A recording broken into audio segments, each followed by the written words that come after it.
Hi friends, welcome to Ebin's Kitchen. இன்னைக்கு நம்ம கிச்சனில் பூண்டு பால் எப்படி செய்கிறதுன்னு பார்க்க போகிறோம். பூண்டு பாலும் அதில் என்னென்ன நன்மைகள் இருக்குது அப்படின்னு சொல்கிறத நம்ம பார்க்க போகிறோம். அதுக்காக பால் தேவையான அளவு எடுத்து வச்சுருக்கிறேன். நான் 1 டம்ளர் அளவு பால் தான் எடுத்துருக்கிறேன். எக்ஸ்ட்ரா பால் வேணுனாலும் நம்ம சேர்த்துக்கலாம். பூண்டு பார்த்திங்கன்னா நான் தள்ளி ஒரு 5 பல் பூண்டு எடுத்து தள்ளி எடுத்து வச்சுருக்கிறேன். அப்போ தான் அதில் உள்ள சத்து முழுசும் பாலில் இறங்கும். அதுக்காக இனிப்புக்காக நாட்டு சர்க்கரை எடுத்துருக்கிறேன். நீங்கள் பனங்கற்கண்டு இருந்துச்சுன்னா அது கூட ஆட் பண்ணிக்கலாம். இனிப்பு வேண்டான்னு நினைக்கிறவங்க இனிப்பு ஆட் பண்ணவும் அவசியம் இல்லை. இப்போ நம்ம பாலை காய்ச்சி எடுத்துக்கலாம். இப்போ எடுத்து வச்சுருந்த பாலை இந்த பேனில் ஊற்றிருக்கிறேன். பால் கொஞ்சம் காஞ்சி வரும்போது நம்ம பூண்டு ஆட் பண்ணிக்கலாம்.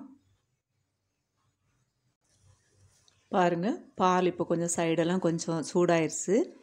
இப்போ நம்ம எடுத்து வச்சுருக்கிற தள்ளி வச்சுருக்கிற பூண்டை சேர்த்துக்கலாம். பூண்டு எப்போதுமே தள்ளியே ஆட் பண்ணிக்கலாம். அப்போ தான் ஃபுல்லாக அதில் உள்ள சத்தெல்லாம் இறங்கும்.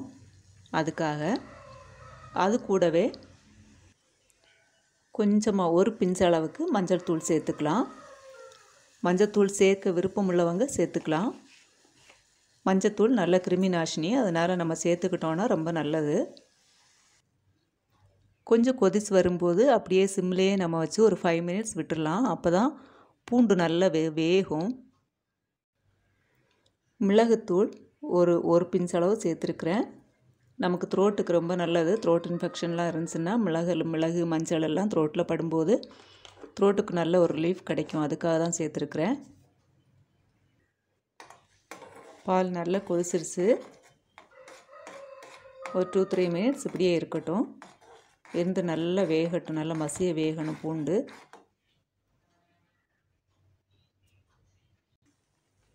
பாருங்கள், ஒரு 5 மினிட்ஸ் ஆயிடுச்சு.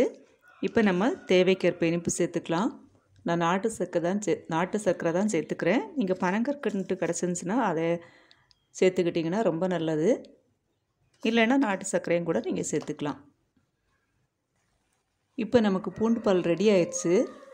இதை வடிகட்டி எடுத்துகிட்டு இதில் என்னென்ன நன்மைகள் இருக்குதுன்னு உங்களுக்கு நான் சொல்கிறேன்.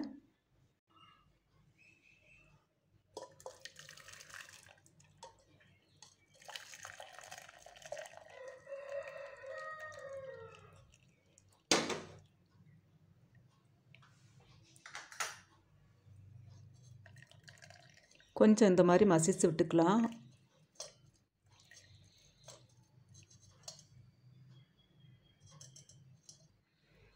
இப்போ நமக்கு பூண்டு பால் ரெடி ஆயிடுச்சு. ரொம்ப ஈஸியாக ரெடி பண்ணிட்டோம். இந்த பூண்டு பாலை நம்ம குடிச்சிட்டு வந்தோன்னா சளி, இருமல் எல்லா பிரச்சனைகள்லேருந்து நமக்கு சீக்கிரம் விடுதலை கிடைக்கும். இடுப்பு வலி, மூட்டு வலி, வாயு பிடிப்பு, கால் வலி போன்ற பிரச்சனை உள்ளவங்க இந்த பூண்டு பாலை குடிச்சு வந்தோன்னா நல்ல பலன் கிடைக்கும். இந்த பூண்டு பால் உடல் பருமனை குறைத்து இதயத்தில் ஏற்படுகிற அடைப்புகளை நீக்கி இரத்தத்தில் சேருகிற அந்த கொழுப்புகளை குறைக்குது. அது மட்டும் இல்லாமல் முக்கியமாக தாய்ப்பால் கொடுக்கும் பெண்கள் இந்த பூண்டு பாலை குடித்து வந்தால் தாய்ப்பால் அதிகமாக சுரக்கிறது மட்டுமன்றி குழந்தைகளின் ஆரோக்கியமும் மேம்படும். பூண்டு பால் நாம் சாப்பிடுகிற உணவுகளையும் ஜீரணிக்க உதவுது.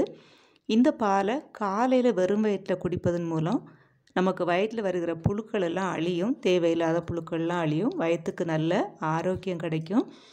இப்படி இந்த பூண்டு பாலில் நிறைய நன்மைகள் இருக்குது. அதனால் நீங்கள் பால் குடிக்கும்போது இந்த மாதிரி கொஞ்சம் டிஃப்ரெண்ட்டாக பூண்டு தட்டி போட்டு காய்ச்சி குடிச்சிங்கன்னா நிறைய பெனிஃபிட்ஸ் இருக்குது. நிறைய நன்மைகள் உங்கள் வயிற்றுக்கு கிடைக்கும். அதனால் அப்பப்போ வாரத்தில் ஒரு 2 முறையாவது இந்த பூண்டு பாலை காய்ச்சி குடிங்க. ஓகே ஃப்ரெண்ட்ஸ், இந்த வீடியோ உங்களுக்கு பிடிச்சிருக்கும்னு நினைக்கிறேன். பிடிச்சிருந்தா லைக் பண்ணுங்கள், ஷேர் பண்ணுங்கள், உங்கள் கமெண்ட்டையும் எனக்கு தெரியப்படுத்துங்க. நெக்ஸ்ட் வீடியோவில் இன்னொரு டேஸ்டியான யூஸ்ஃபுல்லான ரெசிபியோடு உங்களை சந்திக்கிறேன்.